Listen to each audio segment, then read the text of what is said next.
வரணும்னு நினைக்கிற ஒரு ஒரு சிந்தனையும் உலகத்தில் இருக்கு. பல இடங்களை நாம் அதை பார்க்கிறோம். ஆனா பாரத திருநாட்டுக்கு மட்டும்தான் அந்த மிகப்பெரிய மகத்துவம். ஓஷோ எழுதுவார், இமயமலையினுடைய அடிச்சாரலிலே நீங்கள் அடிப்பகுதியில் நீங்க போய் நடந்து போனீங்கன்னா யாருமே இருக்க மாட்டாங்க, உருவம் தெரியாது. ஆனால் ஒரு பெரும் நெருக்கத்தில் போகிற மாதிரி ஒரு உணர்வு உங்களுக்கு வரும்னு. அப்படின்னா ஞானிகள், சாதுக்கள், புண்ணியவான்கள் பிறந்த இந்த பூமி இது. அவருடைய ஆன்மாக்கள் எல்லாம் மலம் வருகிற ஒரு வளமான பூமி இது. அப்படிப்பட்ட பகைவனுக்கும் அருள்வாய் நன்னெஞ்சே என்று சொல்லிக் கொடுத்த இந்த பக்குவப்பட்ட இந்த புண்ணிய பூமியில் தான் நம்முடைய அருட்தந்தை மகரிஷி அவர்கள் அவதரித்து, அவர் அவதரித்த ஊர் கூடுவாஞ்சேரி என்பது எல்லாருக்குமே தெரியும். அவர் அங்க இருந்தாலும் தன்னுடைய அந்த ஊருக்கு பேர் பாருங்க, கூடுவாஞ்சேரின்னு அவர் பிறந்த ஊர் தான். உலகம் முழுவதும் இப்ப இந்த வாழ்க வளமுடன் இயக்கத்துல அத்தனை பேரும் கூடியிருக்கிறார்கள். அந்த கூடுவாஞ்சேரின்னு அவர் அவதரித்தது அது ஒரு பெரிய பெயர் பொருத்தமாகவும் அது இயற்கையிலே அமைந்திருக்கிறது. அந்த சிந்தனைகளை உள்வாங்கி இருக்கக்கூடிய நாம நமக்கு வாழ்க்கையில எப்படின்னா, வாழ்க்கைன்றது கருவிகள் நிறைந்திருக்கிற காலம் சரிங்களா. ஒரு காலகட்டத்துல குழந்தை அழுதுன்னா, நம்ம எல்லாரும் சீனியர் பீப்புளா இருக்கிறீங்க, குழந்தை அழுதுன்னா உடனே என்ன பண்ணுவாங்க, தாத்தா ஒரு கதை சொல்லுவான்னு சொல்லுவாங்க. பாட்டி சில சேட்டைகள்லாம் பண்ணும். அப்பா ஒரு பூம்பு மாடு மாதிரி அப்படியே தலையாட்டிக்கிட்டு இந்த குழந்தைய அழ வைக்கிறதுக்கு நிறுத்துறதுக்கு பார்ப்பாரு. ஆனா இப்ப அதெல்லாம் எந்த செயலுக்கும் யாரும் தயாரா இல்லை. என்ன பண்ற, செல்ல ஆன் பண்ணி அந்த குழந்தைங்க கொடுத்தா அது ஆஃப் ஆகி போகுது. குழந்தை ஆஃப் ஆகி போகுது, செல்லு ஆன் ஆகி போகுது இல்லைங்களா. வாழ்க்கை முழுவதும் அதுக்கு ஆஃப் ஆகி போகுது. அப்புறம் கொஞ்ச நாள்ல அப்படியே பேச மாட்டேன்றது, சிரிக்க மாட்டேன்றது, எதுவுமே இல்லை. அந்த கருவியை பார்த்தாதான் சரி. ஒன்றும் இல்லைங்க, ஒரு கான்டாக்சில் வரோம், ஓலால வரோம், ஆட்டோவில் போகிறோம். நீங்கள் பாருங்க, நீங்கள் 3வது தெரு கூட அவன் மேப்பு போட்டால் தான் அவன் போவான். அது மாதிரி பழகிட்டாங்க. நான் சொல்கிறேன், நான் அட்ரஸை நான் சொல்கிறேன், அது என்ன சொல்லுதோ அதான் போய் பார்க்கணும். அது என்ன காட்டுதோ அப்படி பழகிட்டோம் இல்லைங்களா நம்ம. அப்போ நம்ம எதனோடு பழகுறோமோ அதனுடைய வாசனை தான் நம்ம வாழ்க்கையில் வரும். கெட்டதோடு பழகினா கெட்ட குணம் வரும், நல்லதோடு பழகினா நல்லது வரும். அப்போ ஒரு வாழ்க வளமுடன் என்ற வளமான சொல்லே ஒரு மிக பிரம்மாண்டமானது. பேச நினைக்காதீங்க. திரும்ப திரும்ப ஒரு மனிதனுடைய ஆத்மார்த்தமான ஆழ்மனதில் இருந்து, ஃப்ராய்டு சொல்வார், மேல்மனம், நடுமனம், ஆழ்மனம். ஆழ்மனதில் இருந்து தான் நமக்கு அந்த பரம்பொருளோடு இயற்கையோடு நம்ம இணைக்கிற ஒரு தன்மை அங்கதான் இருக்கும். மேல்மனம் எப்பொழுதும் என்னை பற்றி சிந்திக்கும், நடுமனம் என்னுடைய என்னுடைய சுற்றி இருக்கிறவர்களை பற்றி சிந்திக்கும், ஆழ்மனம் ஒன்றுதான் இறையாற்றலை தேடி அடையும். அதுதான் பிரபஞ்சத்தை பற்றி ரொம்ப நேசிக்கும். அந்த ஆழ்மனதிலிருந்து உருவாகிற வளமான சொல்லுதான் வாழ்க வளமுடன் என்ற அற்புதமான சொல். உலகத்திலே அவருடைய திருவாயில் மலர்ந்தருடைய ஒரு அருமையான சொல்லு. அப்ப அந்த வாழ்க வளமுடன் யாரை வேணா சொல்லலாங்க. சொல்ல சொல்ல திரும்ப திரும்ப சொல்ல நம்முடைய மனமே ஒரு தூய்மை அடைகிற ஒரு அற்புத பெருமை அதற்கு இருக்கிறது. அதை இந்த வையகத்துக்கு அடித்த நிலைதான் வாழ்க்கையை கொண்டாடி மகிழக்கூடிய ஒரு அன்றுக்கு ஆதாரமாக இருக்கிறது. பகைவன் கூட நண்பனாகிடும். வாழ்க்கை வளமுடன் நீங்க வாழ்க்கையிட்டீங்கன்னா, இந்த மனுஷனையா போய் நம்ம கேட்கணும் தப்பு அப்படின்னு வருத்தப்படுகிற அளவுக்கு, அவனே மனமாற்றம் அடைகிற அளவுக்கு வரும். அதனால ஒரு சொற்கள் என்பது வளமாக அமைவது என்பது அது உள்ள ஒரு இறையாற்றலால் ஏற்பட்ட நிகழ்வு என்று நாம பெருமையாக கருதலாம். இந்த இயக்கத்தில் இருக்கக்கூடியவர்கள் அத்தனை பேருமே ஒரு பக்குவப்பட்ட மனம் படைத்தவர்கள். ஏன்னா உலகத்துல இன்னைக்கு நம்ம பிள்ளைகளுக்கு எப்படி ட்ரெஸ் பண்றோம்னு சொல்லி கொடுக்குறோம், எப்படி சாப்பிடணும்னு சொல்லி கொடுக்குறோம், என்னென்ன ஃபுட்டு சத்தானதுன்னு சொல்லி கொடுக்குறோம், எந்த நேரம் எழுந்திருக்கணும், எந்த நேரம் படிக்கணும் எல்லாம் சொல்லி கொடுக்குறோம். ஆனால் எந்த பிள்ளையையும் மனதை எப்படி பக்குவமாக வைத்திருப்பதுன்னு யாருமே இப்போ சொல்லிக் கொடுக்குறது உண்மையான செய்தி. ஏன்னா கருவறையும் அக்கறைப்படவில்லை, வகுப்பறையும் அக்கறைப்படவில்லை. கருவறையில அம்மா அப்பா சொல்லணும். இந்த மனம் பக்குவப்படாமல் இவன் எத்தனைதான் அறிவியல் சிந்தனை அறிவுபூர்வமாக இருந்து ஆற்றல் இறந்திருந்து என்ன பிரயோஜனங்க? வாழ்க்கையே இப்போ ஒரு கேள்விக்குரியாது. நான் என்ன கேட்கிறேன், ஒண்ணுங்க, எல்லாரையும் கேட்கிறேன், மனசாட்சியோட சொல்லுங்க. இந்த கருவி, இந்த வசதி அற்புதமான கருவி. இது மாதிரி ஒரு ஆச்சரியம் அதிசயம் உலகத்திலே கிடையாது. ஐன்ஸ்டீனுக்கே கிடைக்காத அதிசயம், நியூட்டனுக்கு கிடைக்காத ஆச்சரியம் இது. என் தாத்தாவுக்கும் பாட்டிக்கும் கிடைக்காத ஒரு அதிசய கருவி எனக்கு கிடைச்சிருக்குது. நான் பேங்க்குக்கே போவானா, நைட்டு 12:30 மணிக்கு ஒருத்தன் பணம் கேட்டா கூட இங்க இருந்து அனுப்புவோம். எவ்வளவு வசதி, எவ்வளவு அதாவது மனிதனை வாழ வைக்கக்கூடிய அத்தனை இருக்குது. ஒருத்தனுக்கு A positive ஓணும், B positive ஓணும்னா blood வந்தோம்னா ஒரு மெசேஜ் போட்டப்போ முடிஞ்சிடும். ஆனால் இது மாதிரி ஒரு கருவி இல்லை. ஆனால் ஒன்று மட்டும் நினைவு வச்சுங்க, இது உள்ளங்கையில் இருக்கிற வரைக்கும் உலகம் முழுவதும் நமக்கு தெரியும். இதை கீழே வச்சிங்கன்னா தான் நம்ம வீட்டுக்குள்ள என்ன நடக்குது இல்லைங்களா? நம்ம வீட்டுக்குள்ள என்ன நடக்குது, அம்மா எப்படி இருக்கிறாங்க, அப்பா எப்படி இருக்கிறாங்க, சாப்பிட்டாங்க பையன், அங்கே ஒன்று தெரியும். ஏன்னா நம்ம இதுதான் உலகம்னு இன்னைக்கு நம்ம பயணப்பட்டிருக்கிற ஒரு அவஸ்தை இருக்குது இல்லைங்களா? அது உண்மையான ஒரு கருவிகளில் அகப்பட்டிருக்குது உலகம். இன்னும் சொல்ல போனால் மகரிஷி இருக்கிற காலத்தில் அவரோட அருள்நெறி காட்டின அந்த காலத்தில் தேவைப்பட்டதை விட இப்பொழுதுதான் இது அதிகமாக தேவைப்படுகிறது. இந்த இயக்கத்தினுடைய விஸ்வரூபம் இன்னும் அதிகமாக தேவைப்படுது. காரணம் எல்லாருமே கருவிகளில் மாட்டிக்கிட்டு, நான் என்ன கேட்குறேன், இந்த கருவிகள் கிடைச்சது அழகு, ஆனந்தம், அற்புதம். ஆனால் எல்லாருக்கும் ஒரு மன சந்தோஷம் இருக்கணும் இல்லை, முகத்தில் ஒரு மகிழ்ச்சி இருக்கணும் இல்லை. யாரை பார்த்தாலும் டென்ஷன்றான், யாரை பார்த்தாலும் ஒரு குழப்பமாக இருக்குது சார், மனக்குழப்பம் அதிகமாக இருக்குது, ரொம்ப கவலை அதிகமாக இருக்குது. அப்போ கருவிகள் வளர வளர மனிதனுடைய வாழ்க்கை வளரலை, வசதிகள் தான் வளருகிறது.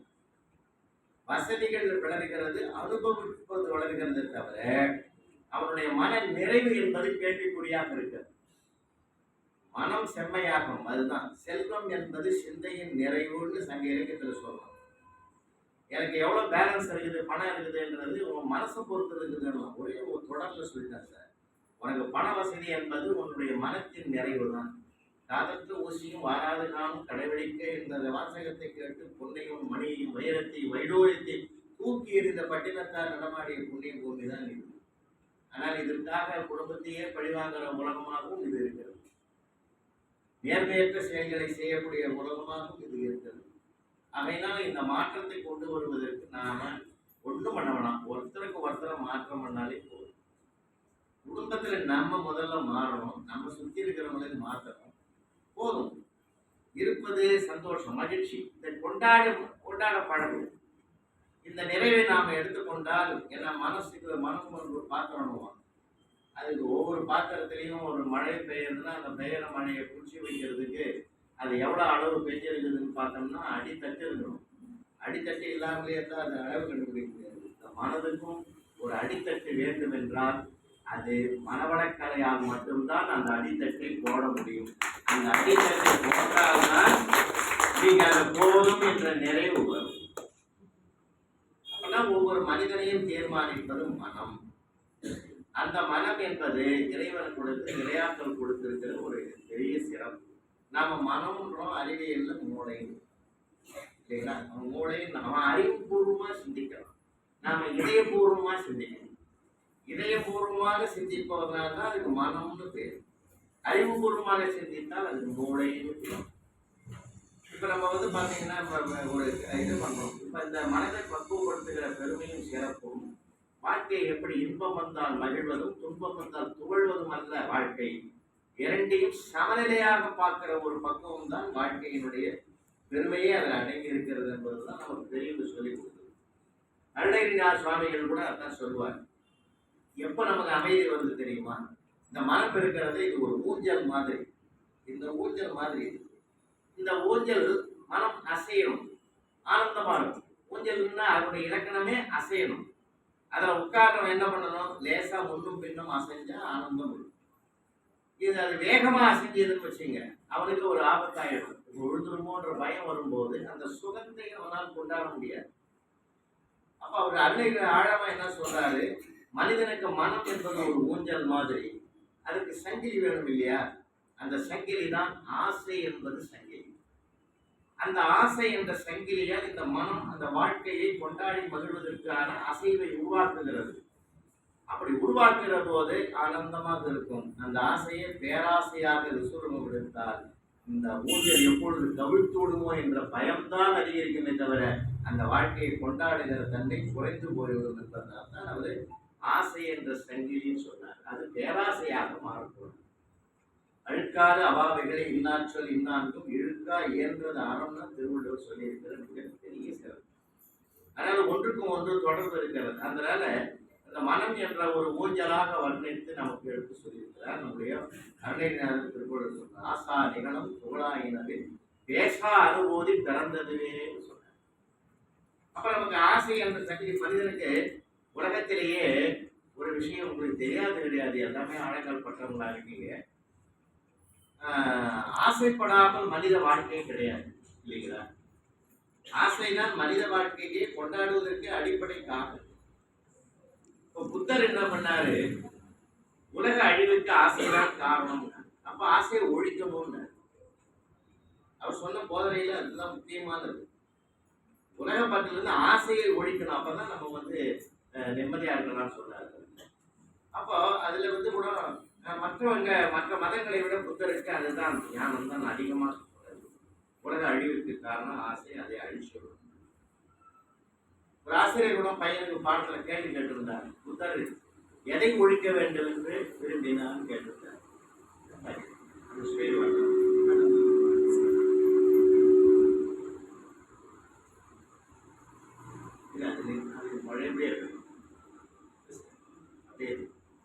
மைக்கு அமைகிறதும் மனைவி அமைகிறதும் பொருள் ஒண்ணு கேட்கணும், இன்னொன்னு கேட்க வைக்கணும். அது அமைதியா போச்சு. நம்ம கையை வச்சோம்னா அது வேலையாகும். ஆசைதான் உலக அழிவுக்கு காரணம் இல்லை.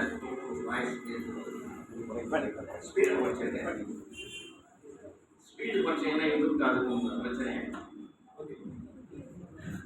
இல்லைன்னா பரவாயில்ல. புத்தர் எதை விரும்பினார் போது ஒரு பையன் ஆன்சர் எழுதலாம். ஆசையை ஒழிக்க வேண்டும் என்று புத்தர் ஆசைப்பட்டார் எழுதலாம். எவ்வளவு அருமையான செய்தி தெரியுமா பதில்? ஆசையை ஒழிக்க வேண்டும் என்று புத்தர் ஆசைப்பட்டார். அது உண்மைதானே? அவரை விட புத்தரை விட பெரிய புத்தராயிட்டான். நான் இந்த பிள்ளைகளெல்லாம் நான் ரொம்ப ரசிப்பேங்க. அதுக்கெல்லாம் நிறைய வாய்ப்பு கொடுப்பேன்.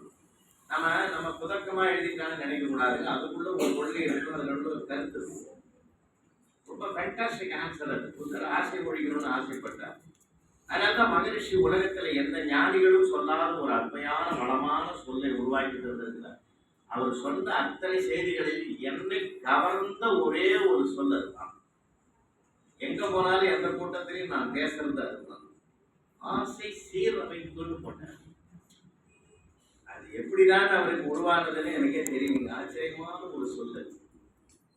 என்ன ஒவ்வொன்றும் ரொம்ப அழகு. கவலை ஒழிப்புன்னு, கவலை ஒழிச்சோம்னா அதை சீரமைக்க கூடாது. இது இந்த லெவல்ல கவலைப்படணும்னு ஆயிடும். அதை ஒழிச்சிடும். முற்றிலும் ஒழிக்கணும்னா கவலைக்கு கவலைப்படுவதை விட கொடுமை உலகத்திலே கிடையாது. கவலைக்கு மருந்தே இறைவனுடைய அடியினார் திருவள்ளுவரை சொன்னார். 2000 ஆண்டுகளுக்கு முன்பு திருவள்ளுவரை சொல்லியிருக்கிறார். கவலையை ஒழிக்கணும்னா என்ன மனசுக்கு டாக்டர்கிட்ட போய் சொல்லுங்க, எனக்கு மனசே சரியிருக்கா, ஒரு மனக்கவலை அதிகமா இருக்கு. அவர் சொல்லுவார், பேஷண்டே வரலன்னு நானே மனக்கவலை எனக்கு ஏதாவது ஒரு வழி சொல்லுறாரு. மனக்கவலை என்பது மனிதனுக்கு போதுமானது. அந்த கவலையிலிருந்து நீ மேடணும்னா வள்ளுவர் சொல்ற வார்த்தை என்ன தெரியுங்களா? நீங்க திருவள்ளுவரையும் மணிவாசகரையும் தனித்தனியாக படிக்க வேண்டாம். மனவளக்கலையை படித்தாலே ரெண்டும் உள்ள வரும். ரெண்டு பேருடைய அறக்கருத்துக்களும் தர்மங்களும் உள்ளே வந்துடும். வாழ்வியல் அத்தனையும் வந்துடும். தலைக்கோமை இல்லா நாம் தாழ் சேர்ந்தாக்கால் மனக்கவலை மாற்றல் அடிக்கிறார். மனக்கவலைக்கு மருந்து உலகத்திலே கிடையாது. இறைவனுடைய திருவடியை நினைச்சு சமர்ப்பணம் பண்ணிட்டு வாழ் போயிட்டே உன் வேலையை பாரு. செய்ய வேண்டிய கடமைகளை சரியா செய்ய அந்த கவலை தானாக சரியாகும். ஒரு ஞானி இடத்துல போய் ஒரு இளைஞன் போய் சொன்னான், சாமி எனக்கு ரொம்ப பிரச்சனையா இருக்குது. இந்த பிரச்சனையிலேருந்து நான் மனக்கவலை ரொம்ப ஜாஸ்தியாக இருக்கிறது, நான் மேலணும்னா என்ன பண்ணணும்? அவர் ஒன்றுமே சொல்லலைங்க, செய்யலை. டக்குன்னு என்ன பண்ணாரு, ஒரு டம்ளர் தண்ணி எடுத்தாரு, அதில் 2 ஸ்பூன் உப்பு போட்டாரு, அப்படியே கலக்கினாரு, குடிறாரு. அதை வாயில ஊற்றிட்டு அப்படியே கறிக்குது, அப்படி துப்பிட்டான். நானே பிரச்சனைன்னு உங்ககிட்ட எனக்கு நீ ஒரு பிரச்சனை. அப்புறம் அவனை அப்படியே கை பிடிச்சி இழுத்துன்னு போனாரு. ஒரு குளத்துல அதே 2 ஸ்பூன் உப்பை போட்டாரு, ஒரு கலக்கிட்டு ஒரு டம்ளர் தண்ணி எடுத்து கொடுத்தாரு. ஆனந்தமா குடிச்சான். இப்போ எப்படி நல்லா இருக்குது. 1/2 டம்ளர் தண்ணியில போட்டது 2 ஸ்பூன் உப்பு தான், குளத்துல போட்டதும் அதே 2 ஸ்பூன் தான்.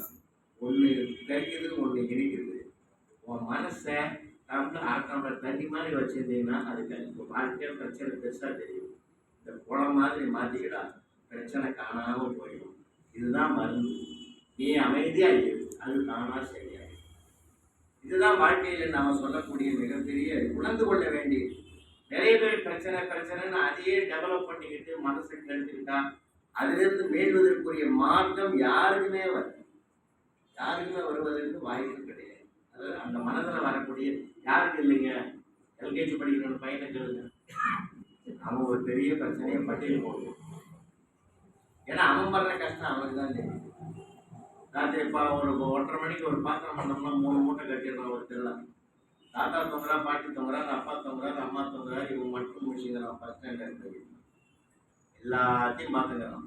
பார்த்துட்டு கடைசியில் சொன்னான் 3 மூட்டை தூங்க போகிற வரைக்கும் கம்முன்னு டேய் நிறு, எல்லாரும் எழுப்பிடுவேன், என் ஸ்கூல் பேக்கை சேர்த்து இந்த 3 மூட்டை போகிறத பற்றி எனக்கு கவலை கிடையாது, என் மூட்டை போக கிடையாது. இப்போ அவனுக்கு பிரச்சனையோ ஸ்கூல் பேக். பாவம் பிள்ளைங்க மூட்டையாக தூக்கும் போது ரொம்ப கஷ்டப்பட்டுட்டீங்களா.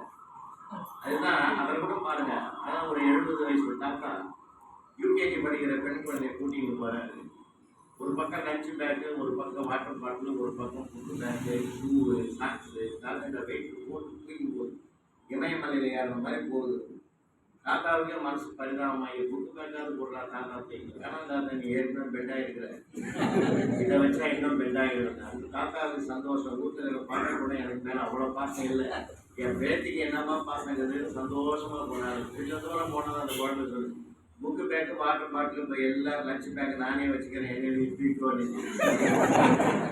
அப்போதான் தாத்தா உட்காந்து சந்தோஷமா சிரிச்சுட்டு அப்புறம் கிளம்புனார். ஏன்னா நிஜமான சீரியல் இதுதாங்க, நிஜமான சீரியல் இதுதானே. அதெல்லாம் இழந்துட்டோம். இப்போ வாழ்க்கையை கொண்டாடணும்னா என்ன போது, ஒரு பெரிய கிளப்பில் போகிறதோ, டாஸ்மாக் கடையில் போய் உட்காந்து சாப்பிட்றதோ, அல்லது பெரிய பெரிய ஹோட்டலில் போய் உட்காந்து ஆர்டர் பண்ணி சாப்பிட்றதோ, ஸ்விக்கியில் ஆர்டர் பண்ணி சாப்பிட்றதோ கொண்டாட்டம்.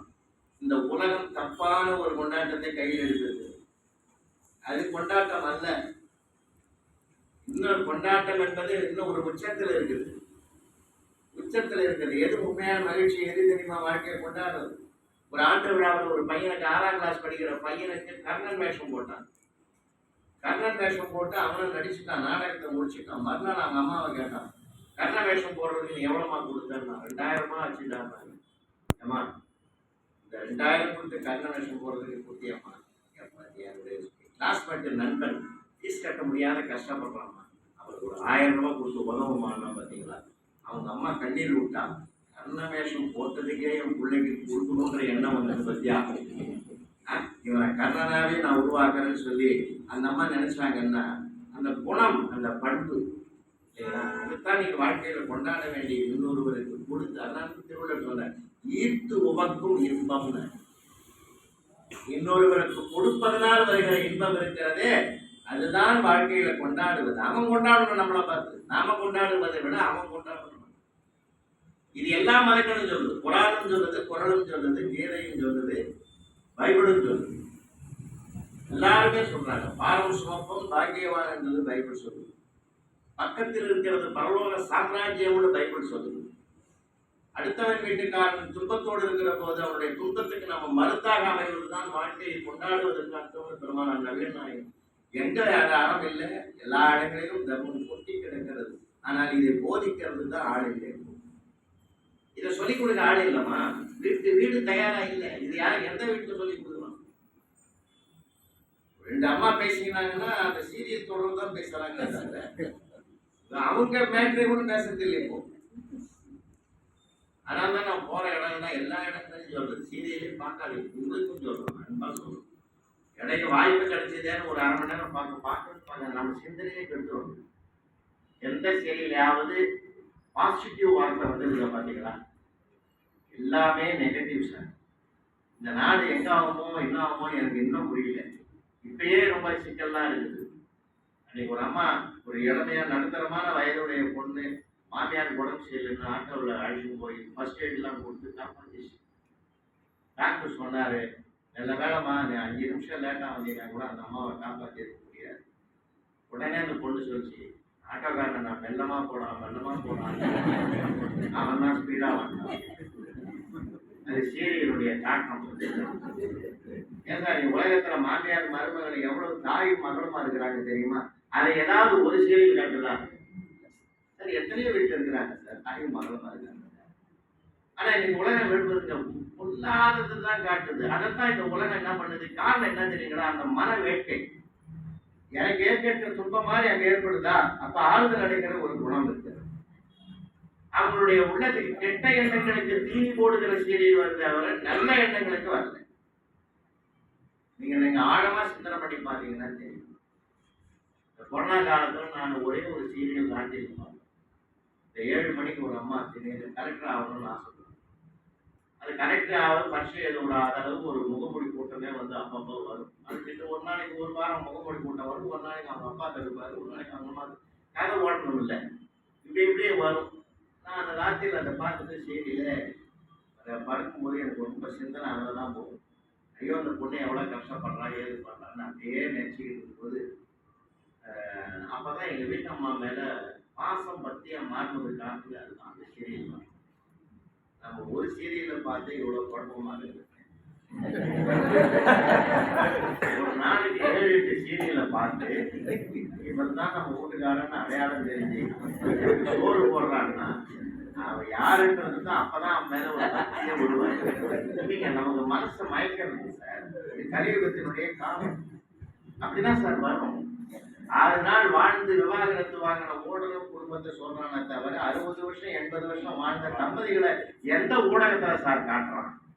ரொம்ப வருத்தமா இருக்குது. அவனுக்கு இது வரணும், ரேட்டிங் வரணும், அவனுக்கு எது வரணுன்றதுக்காகத்தானே எல்லாத்தையும் பொல்லாததெல்லாம் காட்டுவான். அதனால வாழ்க்கையிலேயே இந்த கருவிகள் பெருகி விட்டதுனால உறவுகள் சுருங்கி கொண்டு வருது. உறவுகள் தான் அனைத்தையும் நமக்கு வளர்க்குது. உலகத்திலேயே தாய் மாதிரி ஒரு உறவு உண்டா? தந்தை மாதிரி ஒரு மானுடத்துல ஒரு பிறவி உண்டா? வழிகாட்டுகிற ஆசான் குரு மாதிரி உலகத்துல உண்டா? அதனால மாதா பிதா குரு தெய்வம்னு வச்சாங்க. இன்னைக்கு நம்ம வந்து ஒரு செல்போன்ல பேசினா கூட லோக்கல் டவருக்கு தான் முதல்ல பேசணும் போய் சேரும். லோக்கல் டவர்ல இருந்து சென்ட்ரல் டவருக்கு போகும், சென்ட்ரல் டவர்ல இருந்து தான் சேட்டலைட்டுக்கு போகும். அதைத்தான் அன்னைக்கு அவன் சொன்னான், மாதா பிதா குரு தெய்வம் தான். மாதாவும் பிதாவும் தான் சார் லோக்கல் டவரு, சென்ட்ரல் டவர்ன்றது தான் குரு, சேட்டலைட்டு தான் தெய்வம். நீங்க அதே அடிப்படையில் தான் விஞ்ஞானம், வாழ்க்கையிலிருந்து தான் விஞ்ஞானம் வருது. அப்போ அந்த ஆன்மீகத்துல தான் அந்த விஞ்ஞானமே உருவாகுது. அந்த அந்த ஒரு பெரிய சிறப்பை அம்மா சொல்லி கொடுத்தா. தாயின் சிறந்த கோவில் இல்லை. அவதானே எல்லா தர்மங்களையும் சொல்லி கொடுத்தவ, எல்லா பண்புகளையும் சொல்லி கொடுத்தவ அந்த அம்மா தானே எல்லா இடத்துலையும். இன்னைக்கு அந்த பண்பு அந்த நிலையில இருந்து அந்த அம்மா தவறி கொஞ்சம் விலகிட்டாங்க. ஏன்னா அவனுக்கு ஒரு வாழ்க்கை போராட்டம், வேலைக்கு போகணும், காலையில் எடுத்து சமைக்கணும், 2 பேரும் சம்பாதிக்கணும். அதனால தான் ஒரு காலத்துல தர்மத்தோடு சிந்தனை பண்ண வாழ்க்கையை எப்படி கொண்டாடணும்னா என்ன தர்ம சிந்தனை தெரியுமா? இதை பேசணும் நம்மளை 10ஆம் பரிசலைன்னுவோம், 10ஆம் பரிசலைன்னு சொல்லுவாங்க. இப்போ நம்ம பேசணும்னா கணவன் வேலைக்கு போகணும், மனைவி வீட்டில் ஆடணும். அதனால தான் அவனுக்கு வள்ளுவர் காலத்துல இல்லான்னு பேர், இல்லத்தை ஆடுவார்கள். நீங்க இல்லத்தை ஆடுறது லேசான விஷயம் இல்லைங்க. அதே பெண்ணுக்கு முழு உரிமை கொடுத்தாங்க. கொண்டவனுக்கு எது பிடிக்கும், குழந்தைகளுக்கு எது பிடிக்கும், தண்டொன்றில் நடக்கும் மாமன் மாமிக்கு எது பிடிக்கும்னு பார்த்து பார்த்து குடும்பத்தை பராமரிக்கிற ஒரு பெண் தெய்வம் அந்த குடும்பத்தை ஆள வேண்டும். இவன் உழைத்து சம்பாதித்து அந்த குடும்பத்துக்கு கொண்டு வந்து கொடுக்க வேண்டும். இதுதான் அந்த காலத்தினுடைய வாழ்க்கையே சார். என்ன ஆனந்தமா வாழ்க்கை வாழலாம். இது மீண்டும் வருமானே நமக்கு தெரியலையே. ஒரு கல்யாண மண்டபத்துல கூட வாசல்ல பொண்ணு வீட்டுக்காரன் 10 பேர், பிள்ளை வீட்டுக்காரன் 10 பேர், அந்த உறவுகளை வாங்க மாமா, வாங்க அத்தை, வாங்க பெரியப்பா, வாங்க சித்தப்பா, எவ்வளவு நாளாச்சு உங்களை பார்த்து அப்படின்னு சொல்லி விசாரிச்சு உள்ள அடிச்சு போன காலம் எல்லாம் போய் ஒரே ஒரு பொம்மை கும்பிட்டு கிடக்கு. அது வர்றவனை கும்பிடுதா, போறவனை கும்பிடுதா, எவனை கும்பிடுதே தெரியல.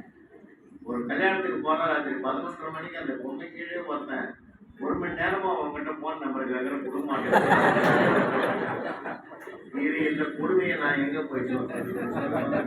ஏதாவது நான் என்ன உங்களை மனசாட்சியோட கேட்கிறேன், நம்ம உறவுகளிலே நடக்கிற யாராவது நம்மளை கூப்பிட்டு போய் பந்தியில உட்கார வச்சு நீங்க சாப்பிட்டுட்டு தான் போகணும்னு யாராவது வலியுறுத்துறான்? எல்லாம் மேடையில நின்று போட்டோவுக்கு போட்டு கொடுக்குறது சரி. அதுக்குன்னு வாடகைக்கு இருக்காங்க, வரவேற்பில் இருக்கிறவங்க, நமக்கு சம்மந்தமே இல்லாதவங்க. இது நமக்கு சம்மந்தமே இல்லாத 4 பெண்கள் அங்க நிற்கிறாங்க. இவங்க யாரா இருக்கணும் நாம யோசிச்சு மண்டை பிச்சுக்கிட்டாரு. நாம போறோம் கீழே நின்றுட்டு ஒரு லேட்டா போனோம்னா டிராபிக்ல மாட்டிட்டு சுகர் இறங்கிற போது நாம எவனும் கூட்டாட்டாலும் பரவாயில்லை உள்ள பந்திக்கு போறோம். அப்படிதான் நான் ஒரு பட்டிமன்றத்தில் முடிச்சு விட்டு நானே என் ஃப்ரெண்டு போய் உட்காந்து சார் அவரு அதுக்கு முன்னாடியே ஆளெல்லாம் செட் பண்ணி இடம் கொடுத்து வச்சுக்கிறாரு. அங்க போய் உட்காந்து பிற்பாடு நான் திரும்பி பார்க்குறேன் என் பின்னாடி ஒரு 50 பேர் நிற்கிறான். நானே கேட்டேன் என்னன்னா நம்ம சாப்பிட்டு இப்பதான் உட்காந்து நமக்கு பின்னாடி எதுக்குள்ள இல்லை சார் நம்ம சாப்பிட்டு எழுந்த உடனே அவங்க உட்காந்து போனாங்க. இப்படி ஒரு கொடுமையா அப்படின்னு நான் நினைச்சுட்டே இருக்கிற போது இந்த பேப்பரை தெளிச்சான், இலைய போட்டான், தண்ணியை தெளிச்சான், காய்கறி கூட்டு பதார்த்தம் எல்லாத்தையும் வச்சான் சார். வச்சு சாரம் வச்சு சாம்பாரை ஊற்றினா ஒரு வாய் எடுத்து வைக்க போறோம். பின்னாடி இருக்கிற 2 பேர்ல ஒருத்தன் சொல்றான் அவர் தான் புலவர் அமையில் நல்லா பார்த்துக்கோ டிவிலாம் வருவார் அவர் தான். அவன் கேட்கலாம் அவன் பசி கொடுமைகிறான். நான் அவரை பத்தி கேட்கவே இல்லை, நீ அவரை பத்தி சொல்லிக்கிற இது என்னை பத்தி விமர்சனம் ஓடிங்க.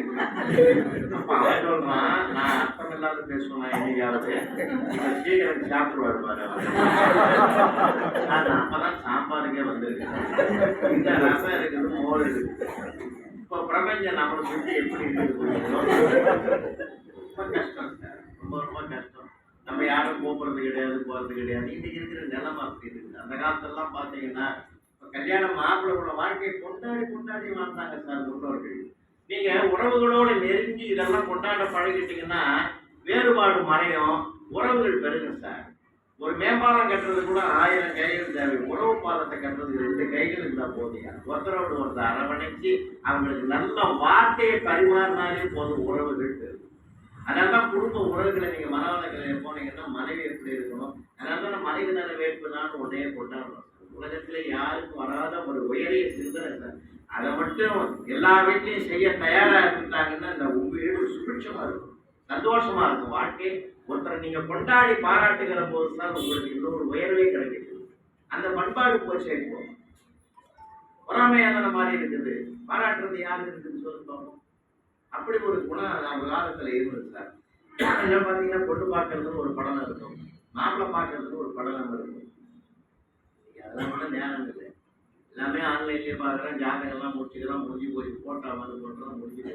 நான் வெளிநாட்டிலேருந்து வந்தேன்னா காலி கட்டணும்னு அடுத்தது 10 மணிக்கு ஃப்ளைட் இருக்கிறோம். இப்போ மறுமுன்றதுன்னு ஒரு காலத்தில் இருந்தது இல்லைங்களா. நம்மலாம் அதெல்லாம் அனுபவிச்சிருக்கிறோம் சார். மறுமுன்றதுன்னு ஒன்று இருக்குது. நான் அனந்தமான இது தெரியுமா, மாமியார் வீட்டில் போய் ஒரு வாரம் இருப்பான் மாப்பிள்ளைக்கு போட்டதும் உபசரிப்பாங்க. விருந்தெட்டியா சட்டப்படலாம் இருக்கும். இந்த மாப்பிள்ளை வீட்டில் சோறு இல்லை, நாங்கள் உட்காந்துக்கலாம். இல்லை, அது டெய்லி ஒரு பதார்த்தம் போடுவாங்க. அந்த பொண்ணு போடாது, பொண்ணுக்கு அம்மா தான் பரிமாறணும். இலையை போட்டு மாப்பிள்ளையை உட்கார வச்சு அப்படியே வந்து ஒன்றா வைப்பான். அங்கேருந்து அந்த அம்மா தூணு மரவில் நிற்கும். இந்த அம்மா கண்ணாலே பாடம் நடக்கும். உருளைக்கிழங்கு வைப்போம், வைக்கும்போதே எடுத்து சாப்பிடுவான். உருளைக்கிழங்கு பெரிய எழுதிக்கும். ஏன்னா இவங்க பொண்ணு மாமியாருக்கு மாப்பிள்ளை வீட்டுக்கு புகுந்த வீட்டுக்கு போன போது அவர் என்ன பிடிக்கும்னு கேட்கப்படாது. கேட்டால் நாகரிகம் இல்லை, கேட்காமலே செஞ்சு கொடுக்கறது தான் உயரிய குணம் பண்றதுக்காக சொல்லி கொடுத்த பாடம் சார் அது. அதுக்குதான் மறுமுன்றதுன்னு ஒரு கடைகளை வச்சாங்க. அப்போ என்ன பண்ணாங்க, அவர் மட்டாளி வைப்பாங்க, அப்புறம் ஒரு பதார்த்தம் கூட்டு வைப்பாங்க, தக்காளி வைப்பாங்க, எல்லாரும் சாப்பிட்டுட்டே இருப்பான். இந்த வெண்டைக்காய் வைப்பாங்க, அள்ளி வைக்கும்போது வேகமாக சாப்பிடுவோம். அந்த மாமியாருக்கு மனசில் நினைக்கும், வெண்டைக்காய் எவ்வளோ தெரியுமா சாப்பிட்றாங்க, அந்த அளவுக்கு அவங்க மூளை வளரல, மனசு போராடும். ஆனாலும் திருப்தி படுத்திக்கும். ஏன் தெரியுமா, நாம நினைக்கிற மாதிரி இவங்க மூளை கலந்துருந்தா போட்டுட்டு இருப்பாங்க. ஏன்னா கேள்வியும் பதிலும் அவங்களே சார், கேள்வியும் பதிலும் அவங்களே. இந்த உறவுகள் இருந்தது சார் இரையாற்ற உறவுகள் நாம தேடி வர்றதில்லை சார், கடவுள் கொடுத்து பிரசாதம் உறவு. நட்பும் அப்படிதான், எல்லாமே என்ன ஒரு அமைப்பு தெரியுமா வாழ்க்கையில. இதெல்லாம் முக்கியமானது. அதனால்தான் அன்னைதான் முதல் தெய்வம். தாயில் சிறந்த கோவில் இல்லைன்னு சொன்னாங்க சார். தந்தை சொல் மிக்க மந்திரம் இல்லை. நம்ம குடும்பமே ஒரு ஆலயம். அதனால்தான் ஆலயம் தொழுவது சாலமும் நன்மை. அன்னையும் பிதாவும் முன்னறி தெய்வம், ஆலயம் தொழுவது சாலமும் நன்மை. அப்போ ரெண்டுமே உள்ளதான். குடும்பமே ஒரு கோயில் காட்டினால்தான் வாழ்க்கையை கொண்டாடுவதிலே உற்சாகம். இன்னைக்கு நான் சொல்றேன், இன்னைக்கு இளைஞர்களுக்கு நம்ம அதை கொண்டு போய் சேர்க்கிறேன். வருத்தத்தோடு சொல்றேன், இது ஆசிரியரும் குருவும் சேர்க்கலை. இப்போ ஒரு அறிவு பாடம் நடத்துறாரே தவிர அன்பு பாடம் நடத்தலை. அன்பு பாடம் நடத்தல, பண்பாடு நடத்தல. சத்ரபதி சிவாஜியினுடைய சேனாதிபதி அவருக்கு உடம்பு சரியில்லாத நேரத்துல திப்பு சுல்தானுடைய படை சேனாதிபதி படை எடுத்துட்டு வந்துட்டான். அப்ப போய் கேட்கிறாரு சேனாதிபதி சிவாஜி கிட்ட, உங்களுக்கு உடல்நலம் சரியில்லை, இப்ப எதிர்ப்படையில இருந்து திப்பு சுல்தான் ஒரு சேனாதிபதி தலைமையில படையை அனுப்பிட்டான், இப்ப என்ன பண்றதுன்னு கேட்கிறாரு. இப்ப நானே படையெடுத்துட்டு போவேன் அப்படின்னு அந்த சேனாதிபதி படையெடுத்துட்டு போறான். அந்த சேனாதிபதியை ஜெயிக்கலாம். ஜெயிச்சுட்டு அந்த நாள் என்னன்னா ஜெயிச்சுட்டு அவர் சும்மா இருக்க மாட்டான். அந்த சேனாதிபதியினுடைய இளம் மனைவியை தர்கா போட்டதோடு ஒரு பல்லக்கில் தூக்கின்னு வந்தான். பல்லக்கில் தூக்கி வந்தாங்க, நிறுத்திட்டு சிவாஜி கிட்ட சொன்னா நாங்கள் ஜெயிச்சு விட்டோம். அது என்ன பல்லக்குன்னு கேட்டாரு சிவாஜி. அதுவா அப்படின்னு அந்த வாழ்வுடைய முனையினால திரட்சியலை விளக்கலாம். ஒரு பேரழகை அங்க உள்ள உட்கார்ந்துக்கிறார். யாருன்னு கேட்டாரு சிவாஜி. எதிர்ப்படையை நான் ஜெயித்தன இல்லையா, அந்த சேனாதிபதியுடைய மனைவி. அப்போ உலகமே அங்க பார்க்குது. அத்தனை பார்வையாளர்களும் அங்கதான் பார்க்கிறாங்க. என்ன நடக்க போகுதுன்னு நினைக்கிற நேரத்துல சிவாஜி அப்படி நடைபோடும் போது பக்குன்னு அவனுக்கு என்ன நடக்கும் போது கிட்ட போன உடனே சிவாஜி அந்த அம்மா கையெடுத்து வணங்கினார். வணங்கிட்டு ஒரு வார்த்தை சொன்னார், இப்படிப்பட்ட ஒரு பேரழகை நான் உலகத்தில் பார்த்ததே கிடையாது. ஆனால் என்ன வருத்தப்படுறது தெரியுமா, இந்த பேரழகியின் வயிற்றில் நான் மகனாக பிறந்திருந்தால் நான் எவ்வளவு அழகாக இருந்திருப்பேன். அந்த பாக்கியம் எனக்கு கிடைக்கவில்லையே. என் தாயே, இப்பொழுது என் மகன் என்னை மகனாக ஏற்றுக்கொண்டு சொன்னார். அப்போ கேட்டு ஆச்சரியப்பட்டவங்களை எல்லாரும் அந்த சேனாதிபதி கேட்டான், எப்படி சொல்லிட்டீங்க, உங்களுக்கு பரிசா இல்லவா கொண்டு வந்தேன்.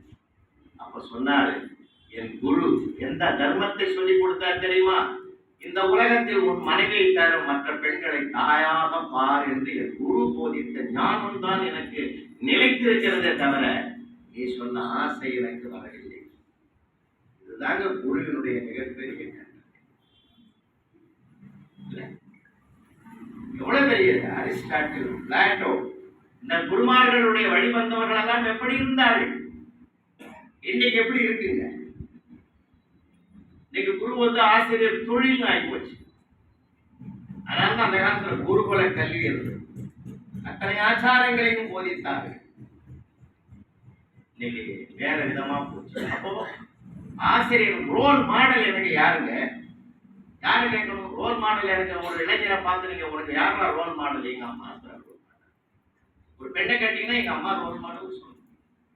ஒரு பையனை கேட்டா எங்க அப்பா ரோல் மாடல் சார். வளர்ந்த பிறகு பாத்தீங்கன்னா ஒரு வாழ்க்கையில வெற்றியை நாட்டியவனுக்கு எனக்கு ஆசிரியர் தான் ரோல் மாடல். அக்னி சிறகுகள் என்ற ஒரு புத்தகத்தில் எனக்கு அப்துல் கலாம் அவர்கள் எழுதியிருக்கிறாரு, எனக்கு ரோல் மாடலை சுப்பிரமணிய ஐயர் என்ற ஆசிரியர் எழுதுறார்.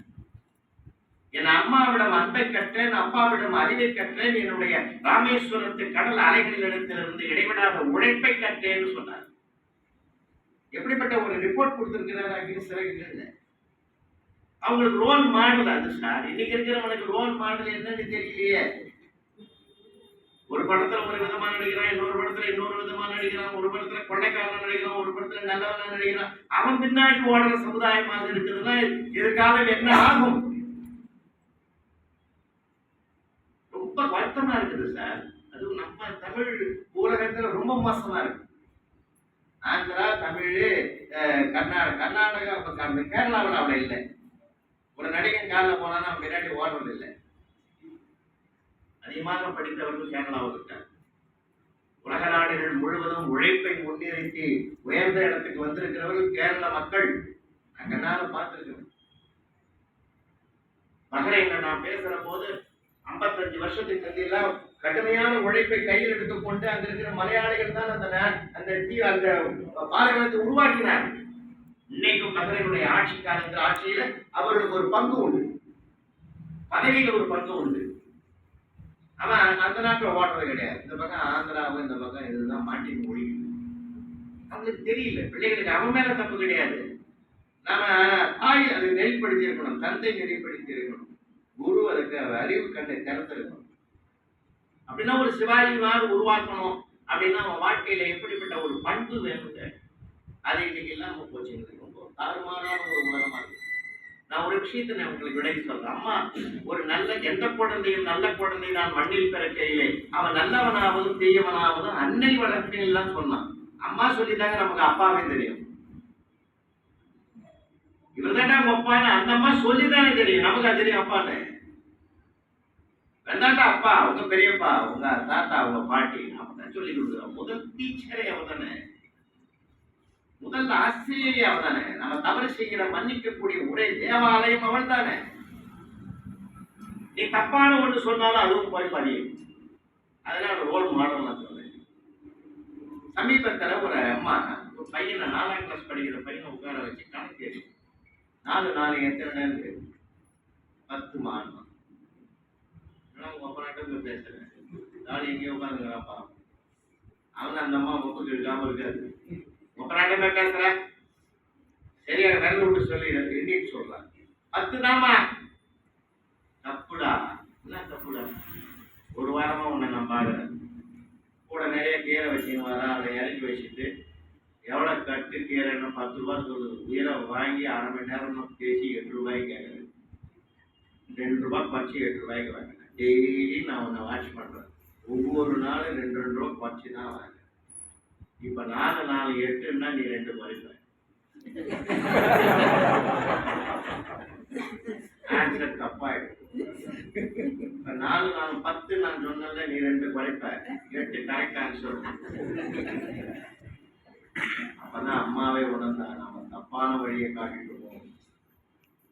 இனிமேலாவது நாம நல்ல வழி காட்டணும். அதனாலதாங்க ஒரு அம்மா பிள்ளை 7ஆம் கிளாஸ் படிக்கிறான், ஓடி வந்தான், சோகமா இருந்தான். அம்மா கேட்கிறா, என்ன சோகமா இருக்கு? அம்மா எல்லாரும் கிளாஸ்ல டீச்சர் கேட்டாங்கம்மா, நீ என்ன போறோம், இன்ஜினியர் என்னமா, ஒருத்தர் வக்கீல் என்னமா, ஒரு டாக்டர் என்னமா, நீ என்னப்பா சொன்ன? நான் வந்துமா குதிரை வண்டி ஓட்டுற மாதிரி வரணும்னு சொன்னோம்மா. அம்மாவை சிரிக்கிறீங்க. அம்மாவை என்ன பண்ணா, சபாஷ் அப்படின்னா. ஏன்பா அப்படி சொன்னேன்? என்ன காரணத்துக்காக சொன்னேன்? அம்மா ஒன்றும் இல்லைம்மா, நீ என்ன டெய்லி குதிரை வண்டிக்கு தானே அனுப்புற ஸ்கூலுக்கு, நான் மார்க்கெட் வழியா தானே போறேன், சைக்கிள்ல போறான், எல்லாரும் பரபரப்பா இருக்குது, நடக்கிறான், கூட்டமா இருக்குதுமா. அந்த கூட்டத்துல யாருக்கும் எந்த தொந்தரவும் இல்லாம அப்படியே லாவகமா ஓட்டி போறாமா குதிரை வண்டிக்காரன். அந்த லாவகமா ஓட்டுற குதிரை வண்டிக்காரன் மாதிரி நான் திறமையானவனா வரணும் தாமா நான் சொன்னேன். தப்பாமான்னு உடனே அம்மா கையை பிடிச்சிக்கிட்டா, தப்பில்லடா ராஜா, இதோ பார், 7 குதிரைகள் பூட்டிய தேரை ஓட்டுறான் பார்த்தீங்களா, மேலே இருக்கிறவன் அர்ஜுனன், அந்த தேரை ஓட்டுறவன் கண்ணன். அந்த குதிரை வண்டிக்காரன் மாதிரி நீ வரணும்னு அம்மா வாழ்த்துனா பாருங்க. அந்த பிள்ளை தான் பிற்காலத்தில் சுவாமி விவேகானந்தர் என்று மிகப்பெரிய சொல்றார். அப்ப விதைய போட்டா இல்ல, விதைய போட்டாச்சு இல்ல. நான் சிகாகோவுக்கு 2 முறை போயிருந்தேன். சுவாமி விவேகானந்தர் எங்க சொற்பொழி ஆட்டினான்னு கேட்டு அந்த தடத்தை போய் கூப்பிட்டு வணங்கி, பால் ஹாரிஸ், மெல்வின் ஜோன்ஸ் எல்லாருமே பாத்தீங்கன்னா ஒருத்தர் லைன்ஸ் கிளப் உருவாக்கினார், ஒருத்தர் ரோட்டரி கிளப் உருவாக்கினார். 2 பேருமே மெல்வின் ஜோன்ஸும் பால் ஹாரிஸ்